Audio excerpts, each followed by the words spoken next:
दयाशंकर राय आप सभी लोगों के सादर प्रणाम करत बने और आप लोगों से एक बात बतावल चाहत बने कि आज एक महीना से सब लोग घर में पड़े हुए हैं और घबरा गए हैं, औजा गए हैं।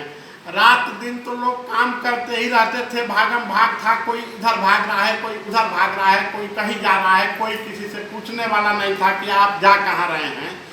अब एक इस दुख की घड़ी में ये संकट है जो पूरी दुनिया पे आया हुआ है और आज सभी लोगों को घर में रहना है, तो इतना आप लोग क्यों घबरा गए हैं? क्या ऐसी ज़रूरत है कि आपको भागना है? जिसको देखो देख रहा है कि अब टाइम बढ़ेगा, क्या टाइम बढ़, अरे जब आप लोग मरीज की संख्या बढ़ाएंगे, मरीज बढ़ते जाएंगे तो क्या टाइम नहीं बढ़ेगा?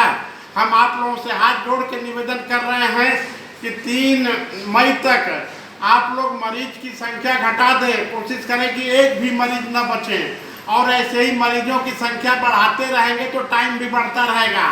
और घरों में आप लोग व्यवहार बना के रहें।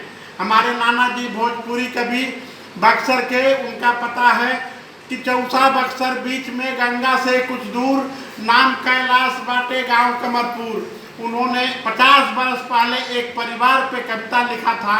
वो कविता आज हम देख रहे हैं कि वो एकदम फिट बैठ रहा है। उनकी कविता है, ऐसन हवा बहल बा कि सब ही बेहोश बा, ऐसन हवा बहल बा कि सब ही बेहोश बा, सब अपना मन के चलत बाटे केहू के ना दोष बा। ऐसन हवा बहल बा कि सब ही बेहोश बा, सब अपना मन के चलत बाटे केहू के ना दोष बा।